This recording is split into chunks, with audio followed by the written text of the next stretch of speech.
Hey everybody, it's Romania Black. Okay, so we're on episode 3 of season 2 of Attack on Titan, and let me first give a big shout out to old Ian. Thank you, Ian, because the last 2 episodes I've watched on Crunchyroll because Funimation wouldn't show them in my territory, and then as soon as episode 1 aired on Patreon, Ian was like, hey, you need to do simulcast, and then you can watch the Japanese dub on Funimation. And so for some reason it won't let you do simulcast for episodes 1 and 2 of season 2.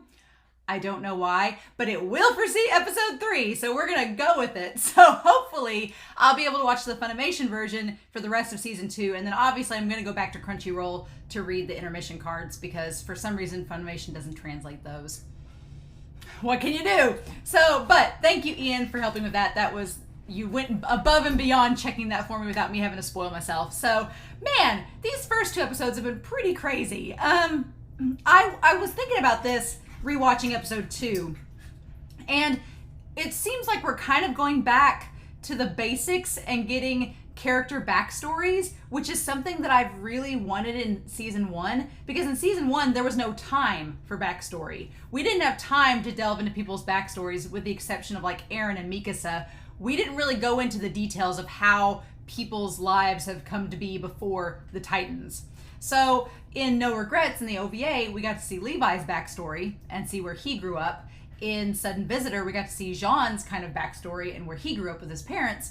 And so in episode 2, we got to see Sasha's backstory and where she grew up. And so it looks like in episode 3, we're going to get to see Connie's perspective. So I really like that this season is kind of going back to the foundations and getting these characters and where they grew up. I'm really excited about that because I'm hoping that we do that for Annie. I hope we do that for Reiner. I hope we do that for, especially for Ymir and Krista. I hope we get their backstories because I feel like that's developing these characters. It makes me worried because it's like, well, now that we know their backstory, there's nothing left to know, so they can die. But I can't say that because this show has killed off Thomas and Marco, and we didn't even know their backstories either. So show isn't afraid of that. So, but that was something I was thinking about today, just being like, oh yeah, I wonder if this season is going to kind of build up their backstories so we know these characters a little bit more, so that if the show decides to do something interesting with them, that backstory will help explain their motivations and why they are the way that they are. Because the last episode did that with Sasha, which I thought was really cool. We got to see why she is the way that she is, and through Ymir and Krista, how she's kind of opened up. And by the way, it's so great to be able to say Ymir. I'm still curious as hell what that means and why the Titan from Ilse's notebook said people of Ymir. I'm still crazy curious about that, but just the fact that the freckle-faced girl has a name is so relieving. I can actually say it. It's like, good, I can call you something other than the freckle-faced girl. Great. But yeah, this season's been crazy so far. As noted on Patreon, Romania, you summer child. I literally am a summer child, and I feel that way going into this season. I have not been prepared for how crazy it has been so far. And some of you in the YouTube comments towards the end of season 1 were like, man, the gore wasn't that crazy in season 1. I was like,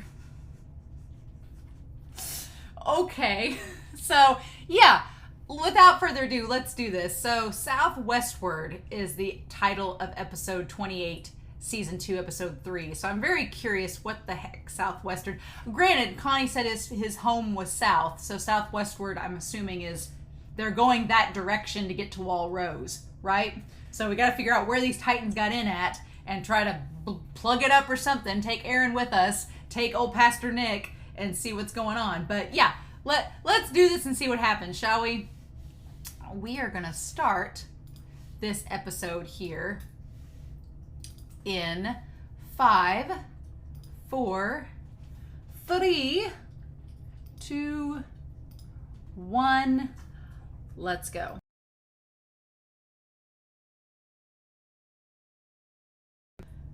I love this season so far. I love this season because I am all about, like, I'm not a big scary movie person, but I do like a thriller. I do like something that's suspenseful. This season, it's been suspenseful.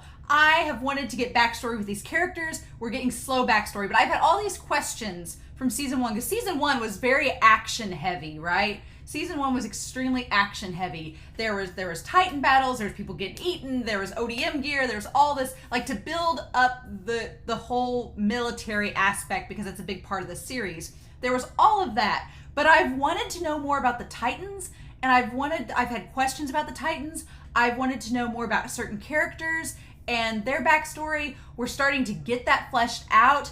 And the best thing I love about this episode is that there is so much suspicion and questions and just tension being built up. Like, this episode, I was on edge and I got chills at points. I was like remembering to breathe. I was like, what is happening? And this episode, I feel like this episode is a big setup, and then in the next couple of episodes, it's gonna pay off. Because we're episode 3, we're a fourth of the way through the season, if you can believe that. Already a fourth of the way through, because this season's very short. So I feel like everything in this season is all a big arc, and that's why they just made it 12 episodes, was to just make one giant arc into a season, and that's it. Okay? I don't know, but I have so many suspicions about so many characters, and I'm either going to be right or wrong in my theories, but we need to go through this because holy crap. Okay. Show.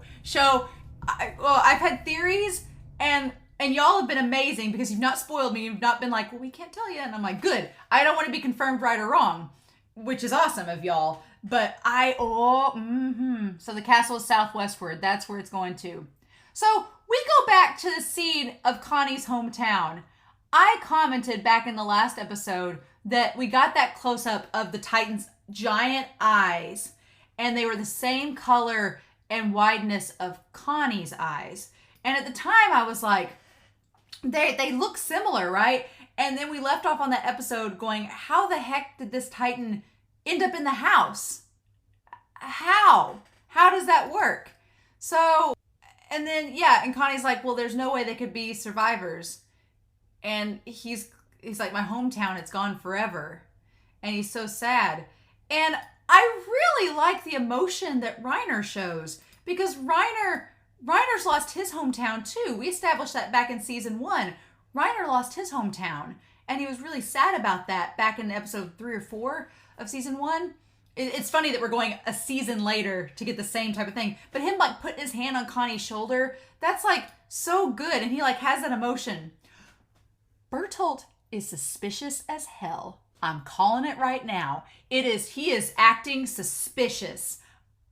He was acting suspicious in the last episode. He had just weird glances and was seeming kind of unemotional.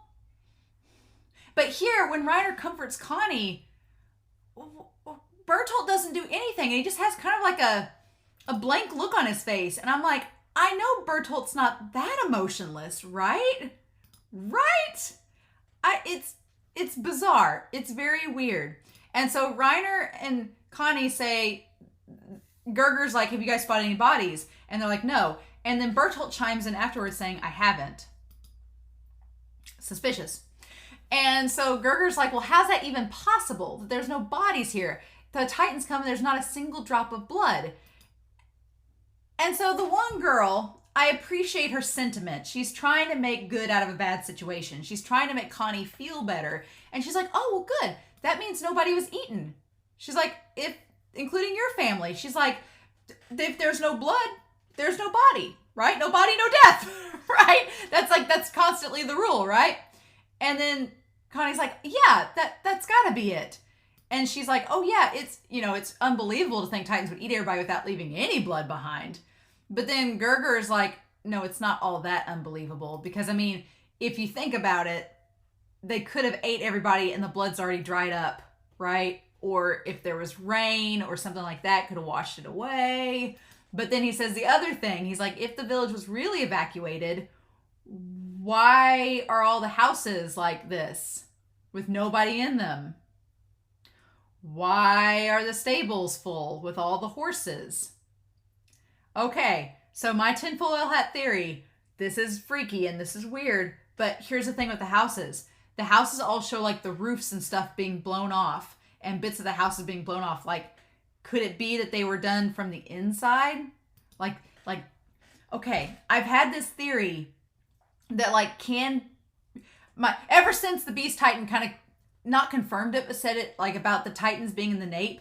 I've said this back in season 1. I was like, is it possible that people are becoming Titans, but they're not fully formed like Aaron or Annie? And so when the Survey Corps are killing them, that they're slicing the napes and it's killing the bodies along with the Titans, and they just evaporate together, and that's why we never see the bodies. Is that it? Or is it like the bodies don't stay fully formed because there was no distinct goal in mind? Is something forcing them to turn into Titans against their will, and then it doesn't go right? I'm getting like Full Metal Alchemist vibes, right? Like the transmutation that doesn't work right. And so when it doesn't work properly, the thing ends up being like this little hazard mess. So because the houses, like things are erupting from the houses. So if the people became Titans, that could be it, right? Is that where the Titans have come from that are in Wall Rose? There is no hole. There's no hole in the wall. There's no hole in the wall. The Titans just came from this village, and that's where, and the only reason I say that is because the Titan looks at Connie and says, "Welcome home." The freakiest shit of this whole episode. And he recognized the voice. He recognized the voice, and it was the mom. Oh my God. And it's the same eyes, and it looks the same. And it's like, and yeah, he heard the voice. And then Reiner tries to snap him out of it. He's like, "We're falling behind." And he's like, "Didn't you hear it?" And he's like, "No, I didn't hear anything." He's like, "No." He's like, "We gotta go. We've got to focus on the mission." And Connie, I'm sure he thinks that Connie is like disturbed and, hallucinating and something. And he's like, "Connie, do you understand the situation that we're in?" And he's like, and Reiner, he's like, "Hundreds of thousands of lives depend on whether we can complete this mission or not. Your family might have escaped, but it's not over yet." He's like, "So I know you're freaking out, but you're a soldier. You have to put your mission first. Let's go." And they just leave the Titan there. But yeah, if you look at the houses, like everything's erupting from the roof, like the beds of the roof are falling off. But that could be Titans erupting from the roof. Dude, this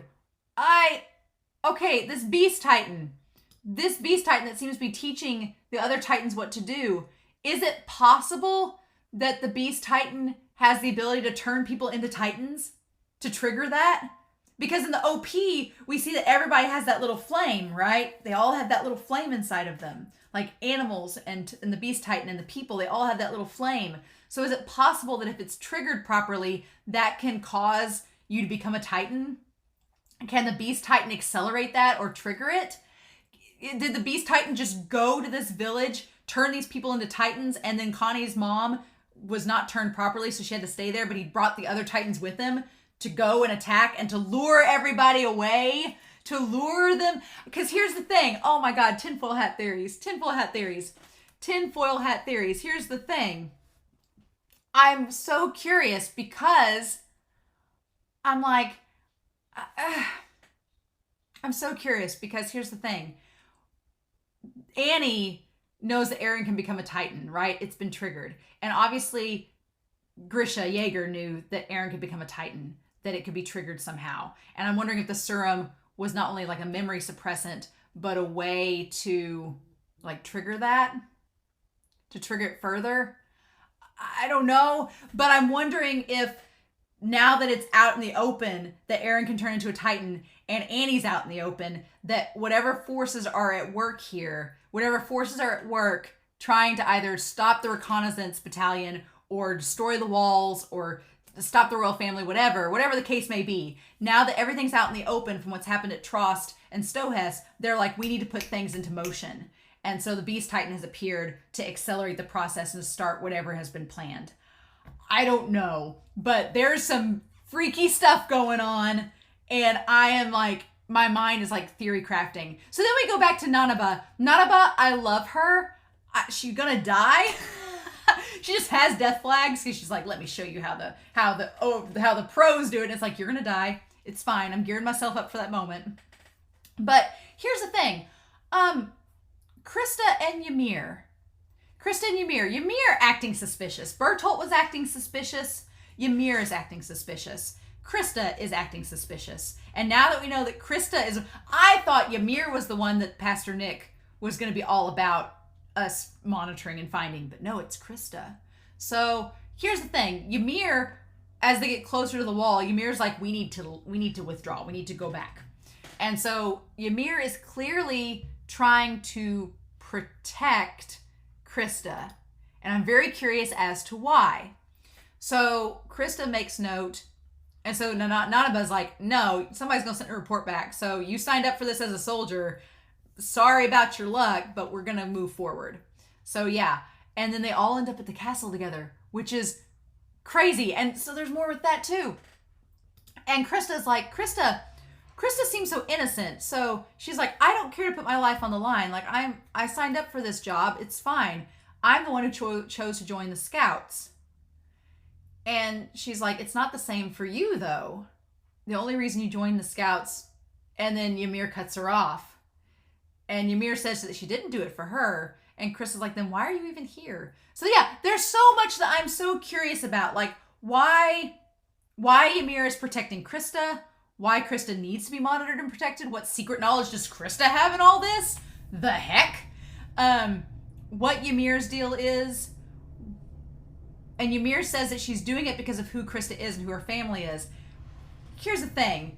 Is Krista like a long-lost descendant of the royal family or something? Because the only reason I say that is two reasons. One, why would Pastor Nick care about Krista? He says that everything's tied to her and that she's important. Well, if you're from the royal family, you're probably important. So... is she connected to the royal family, like a descendant, or is she like a secret daughter that like has been smuggled out, like Princess Jasmine style to go see the world? And two, in the ED, the 3 children that are next to the kingly figure all have blonde hair and all seem very frail. So I'm like, are she like a descendant of the royal family? I don't know. I'm so damn curious though. Damn. And now that I have this theory that all the people from the village have been turned into Titans, that Titan that's running towards like Warhammer in them kind of has hair and looks kind of like could be Connie's brother.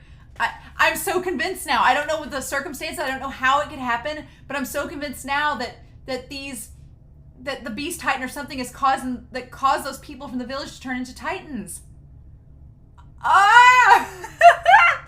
I don't know, but see, here's the weird thing, and the reason I think that too is because where I got chills is like everybody. It's so quiet this episode. I noticed that like at some points in the episode, there was no music, there was no soundtrack, there was no sound. It was just like still, and we established like when they went to go through Wall Rose to go back towards Wall Maria, it was crawling with Titans. There were Titans everywhere. But here, there's not a single Titan.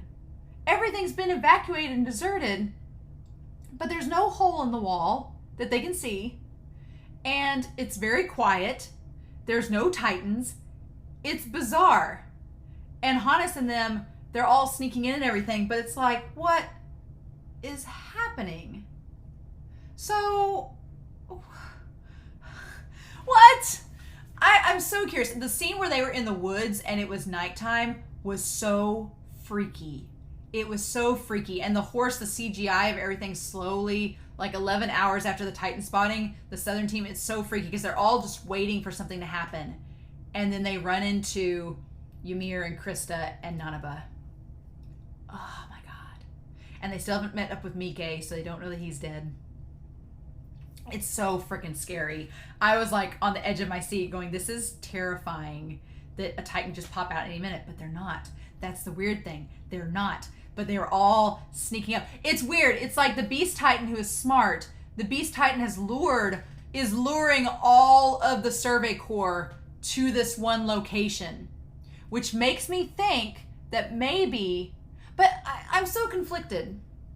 I'm so conflicted because on the one hand, I would think that maybe the Beast Titan is working with this anti reconnaissance battalion to lure all the Survey Corps there and kill them all off in one fell swoop. Like, just kill them all at once. Do it together. Kill them all at once. Like, part of me thinks that is what he's doing. But then part of me is like, the Beast Titan seems so ancient and seems so unprivy to the technology that the Survey Corps is using that I feel like he's not working with any other party. He's working for himself or the Titans themselves. He's not working for any human party. But yeah, them saying that they can't find a hole in the wall is weird. It's freaky. I don't like it. It's like, then what's happening? And then Nanaba's like, well, everybody's exhausted, so we need to find a place. And then right as she says that, lo and behold, the moonlight comes out and shows the castle. Like, ask and you shall receive. But yeah, Gerger and Nanaba, I like their characters a lot. Gerger and Nanaba have both shown that they're very capable soldiers. They can think things through and know what's happening. I still think they're both going to die. But I'm very curious to know what's going to happen between these two characters. And they find the castle ruins, and that's where I think they're going to make camp. Holy crap. It's freaky, y'all. It's weird. Yeah, and luckily the moon is out, because if this has been pitch black, but it's still light, so it's like moonlight, sunlight. Does it work kind of both ways? So we go back to the cart, the conversation with Hanji and Pastor Nick. Weird as hell. Like, this guy, it strikes me as like a member of like the Masons or something, where he knows secret knowledge and he's not sharing anything with us. It's like everybody's on a need-to-know basis. And I'm like, Pastor Nick, you need to be spilling some beans, but he won't do that. And it's like, I wonder if he freaked out seeing all those people. If he freaked out seeing all those people, thinking that possibly one of the refugees from Walrose was there that would try to kill him. If maybe he was fearful of his own life. That could be the case. That might be it. I don't know. But we get this conversation with Hanji about the crystal and the piece of Titan skin that didn't disappear or evaporate, regardless of when it turned back. That's interesting. That's interesting that it doesn't turn back. It doesn't revert. It keeps the composition and pattern. Everything is identical. So basically we're establishing the walls are built from Titans. Okay. I've questioned back in season 1, like, how could they build these walls? And a lot of you were like, don't worry, you'll find answers. And so I'm still curious, because these walls are all sculpted, very nice and orderly and symmetrically. So I'm like, how did the Titan skin get carved into those exact structures? I'm assuming we're going to get answers, so that's fine. And then Pastor Nick is like not wanting to confirm or deny anything. I like that Armin figured this out too. Like, Armin big braining it along with Hanji. Like, they're both on the same wavelength. Like, Hanji teaming up with Armin is a really good idea, because they both could strategize, and Armin's not crazy. So where a lot of you are like, Hanji's crazy, and I'm like, yeah, Hanji is kind of crazy, but I think that Armin is not. So Armin could be the voice of reason and sensibility and stability to kind of balance out Hanji. Where's Jean in all this? I didn't question that the whole episode, like where Jean was. Maybe is Jean with Erwin, I guess? Maybe? Or riding on his horse alongside them? Yeah. So, but here's the thing too that's interesting. It's kind of answers itself, right, in this episode, that there is no hole in Walrose, because how do you penetrate it with the Titans inside, right?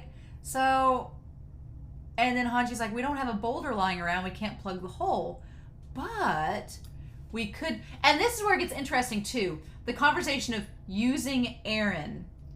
And so Hanji's like, if we, and that visual of Aaron backed against the wall and spreading out and making all that crystallized is a pretty terrifying image, to be honest. And if I were Aaron, I'd be a little freaked out about that too, because Aaron doesn't know the process of how that works.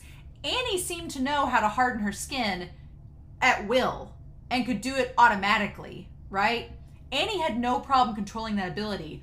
We're doing good to get Aaron to transform into a Titan at will. And you think that he's gonna just be able to harden his skin without even thinking about it? I don't know if Annie is a visual learner. Annie might be a visual or audio learner, where if you tell her to do something, she can pick it up off the bat and know how to do it. Erin seems like a hands-on learner, where Erin needs to do the thing in real time to understand how to do it. Erin doesn't seem like an audio or visual learner. He's a hands-on guy. He's kinesthetic. He needs to do it, hands-on. He doesn't need you to tell him how to do it. And so otherwise it doesn't really go well. So as soon as Erin was like, use me, I was like, oh, I have doubts. I have doubts about this, because Erin has shown us when he's hesitant in the slightest, things don't go over well. And Levi seemed to see that. Levi was like, oh, great, we're going to have another repeat of Stohess where you just couldn't transform. Or Trost, same deal. And I get where Hanji's coming from. Hanji's like, well, if you just turn into a Titan, it would kind of be like, I commented in the reaction, like a cicada molting its skin. Like a cicada shedding its skin, where you leave behind the shell and the shell can plug the wall. Like that makes sense logically. But in the moment, it's like, yeah, how'd that be gonna work? I can just see Erin being like, I don't know. And he seems so hesitant. I know Hanji says it's possible, and Armin's like, yeah, it's possible. And I like that Harmon's like, it's worth the risk to try. And assuming it does work, reclaiming Wall Maria is feasible too. I like that Armin is our idealist. He's a strategist, but he's idealist and optimistic. Like he's like, we can do this. This is totally feasible. If it works, and Armin's seeing the big picture of what could happen if it does work. Armin's like, oh yeah, if it works, we can reclaim Wall Maria. We can do this. We can get to the basement. Like Armin is seeing things in motion all start to add up. The problem is that your key to all of this is a very volatile, very hesitant person. So I like that. And the strategy makes sense too. They're like, we've had to claim all of these wagons and carry them with us with all these supplies to fix things and repair the wall. But if Erin can just patch it up, we can make our way very quickly to Shiganshina if we know that's the case. We could carry out the plan at night when the Titans aren't in motion. Armin big braining it, so big braining it. And Hanji seems on board too. I like it. I like it a lot. And if the group was small enough, we could sneak all the way to Wall Maria. So a small, like, reconnaissance special ops group. And Erin would have to be in it. And both of them are thinking the same thing. We have a glimmer of hope. But Armin, as idealistic as Armin is also realistic. And he says, but remember, this is all contingent upon whether Erin can seal the hole or not. So he's putting the burden on Erin too, saying like, yeah, this is all fine and dandy. We can have these idealistic dreams, but Erin's got to do his job. And I know that, and it's funny that Hanji and Levi have the two different mentalities. Hanji's like, I know this isn't fair to ask you to do this, but do you think you can try to do it? Do you think you can do it? And Hanji's trying to be nice, and Levi senses that hesitation and says, Levi goes all Yoda and says, do or do not. There is no try. It doesn't matter what you think. We're out of options. You're gonna do it. Levi has the Pixis mentality here. We're out of options. We're struggling. We're desperate. You don't have another say in this. This is our option. If it works, let's do it. And I feel like Levi's doing the tough love thing. He's like, he doesn't want to give Erin time to hesitate or time to consider other options. Levi's like, no, Erin does not need to think about things. Erin just needs to do them. But later on, Levi's also like, you need to get your anger under control. And whenever Erin says whatever it takes, I like that Erin flashes back to the key in the basement. And he's like, that's his goal. It's going back to what he needs to do. If we're going to find out answers, we've got to go to that basement. Or maybe we don't. If Krista knows this secret knowledge, maybe we don't need to go to the basement. Pastor Nick's silence through all this is amazing. He's saying nothing. He is suspicious as hell. Saying nothing, giving us need-to-know basis things.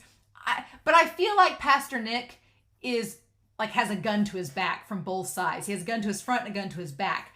I feel like Pastor Nick knows that if he says too much, he's dead. If he doesn't say enough, he's dead. So he's like in a corner. And Levi being like, what did you expect to see? This is what happens when the wall falls. because he's like, you've been in Walsina this whole time. You haven't seen how crappy things can get. This is what happens. And he tries to go out to them and he's like, where do you think you're going? He's like, take a good look at the faces of people who've lost everything. Faces of everyone your people abandoned. And you know that in some part, if you know that in some part, Levi's also referring back to no regrets because he was in the underground slum and his people were kind of abandoned too. So Levi is very sympathetic towards these people because he knows exactly what that feels like. It's, oh my gosh. Yeah. Oh. And will be gobbled up in the Titans' mouths and die the most miserable way possible. All of humanity digested as one. That's, oh man, I love that line. All of humanity digested as one, like equally. So yeah, I haven't seen Jean in this episode, but I wanted to comment. I commented in the reaction. I really like, and Morbolt. Is that his name? I'll have to see. Moblet. I like Moblet. He's her subordinate, or Hanji's subordinate. I really like the dynamic of Hanji and Eren together. I think it's pretty cool. I like it. I like, ever since episode 15, I wanted to see more of Hanji and Eren because Eren is kind of naive still and impressionable. And Hanji, even though Hanji's kind of crazy, Hanji is respectful and kind and considerate. And so Hanji's a pretty good person for Eren to be around, a good influence, I think, in my opinion. And then Moblet. I always forget his name, Moblet. It's such a weird name. Yeah, and so I like that Hanji sees the pastor looking downtrodden, and Hanji's like, yes, you've had a change of heart. You're going to tell. And I love that, thanks for nothing. That's such a funny line. Like, well, thanks for nothing. You going to talk or not? And then when he says no, Hanji's like, screw ya. It's so good. It's so good. The other believers are the same as I, and that will never change. So he's establishing that there's more like him out there, and that even if he talks, it's not going to stop the status quo. It's too great a decision for a single person to make. Meaning that basically saying that the Order of the Walls must adhere to the sacred will we're bound to obey. Saying that whatever's going on is so big that one person can't make the decision to spill all the knowledge. He can't be responsible for spilling everything. The responsibility is too great. I'm like, ooh. And I was so caught up in the moment. Of this conversation between Pastor Nick and Hanji that I forgot that Sasha even showed up. I was like, oh, there's Sasha. And then I was like, wait, Sasha from last episode. She's traveled all this way. Okay, so I'm assuming Sasha's family's okay. That's good to know. But I can inform you of a name who under their sacred will we were instructed to monitor. So their sacred will. We don't know who they are. That's the third party we don't know about. But we were instructed to monitor them. And they're part of the regiment. So this has been going on for quite some time, right?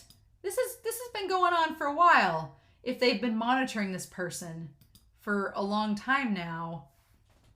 And their name is, and I thought it was going to be Ymir.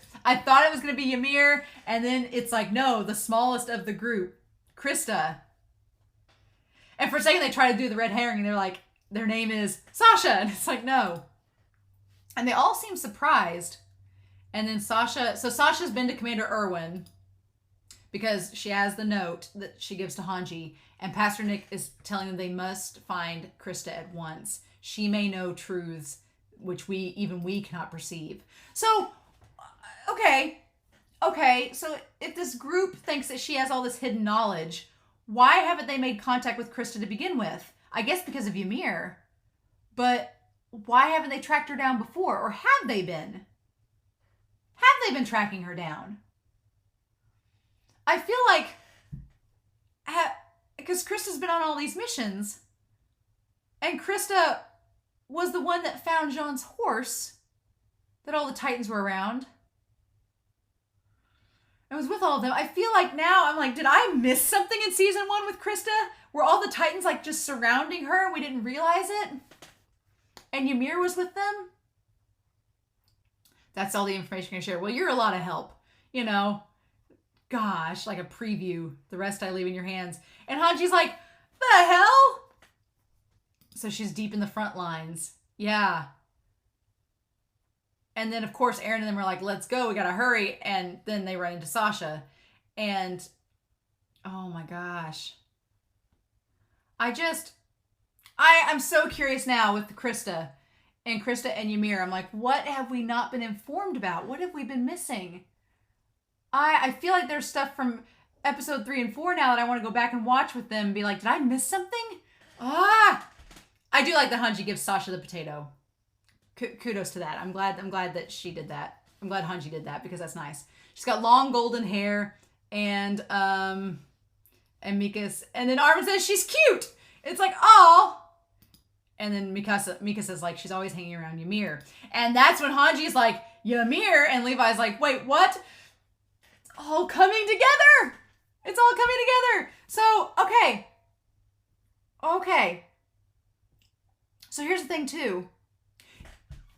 If the Titans are connected to the royal family and the government, and they're connected to the Ymir, is Ymir like a royal like family of knights that have been sworn to protect the royal family over time?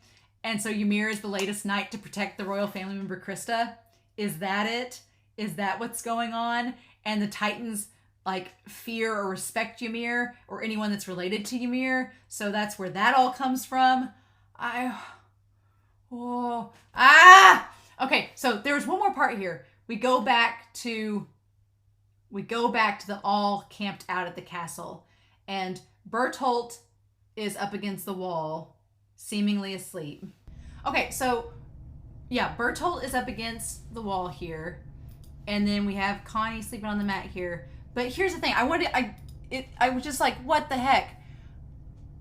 So Reiner is holding something in his hand, and Ymir has the candle holding up there, and he's like, Ymir.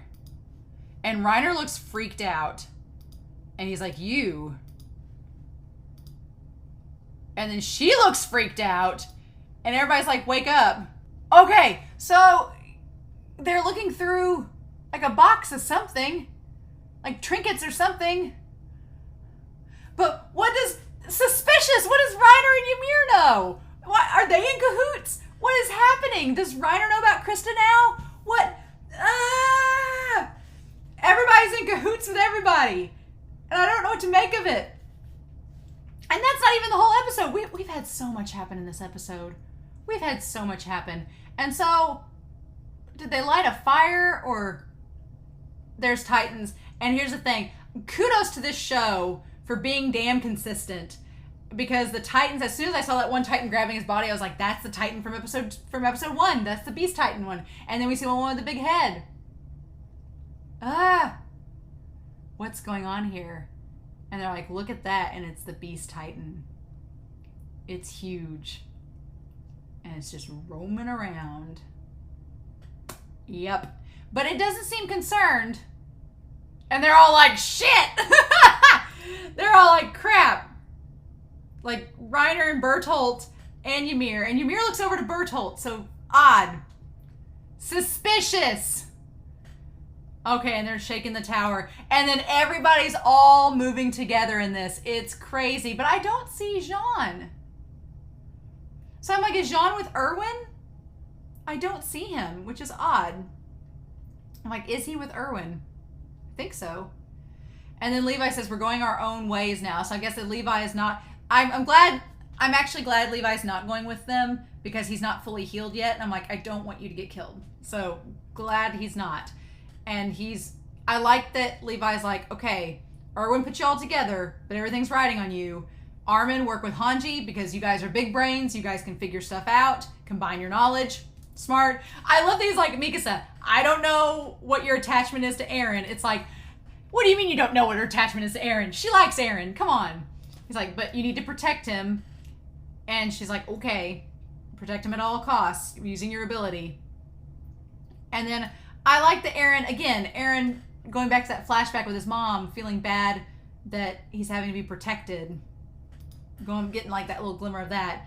And then, but there's no time, because Levi's like, Eren, you need to control your temper. And these Titans are all trying to get up into the tower.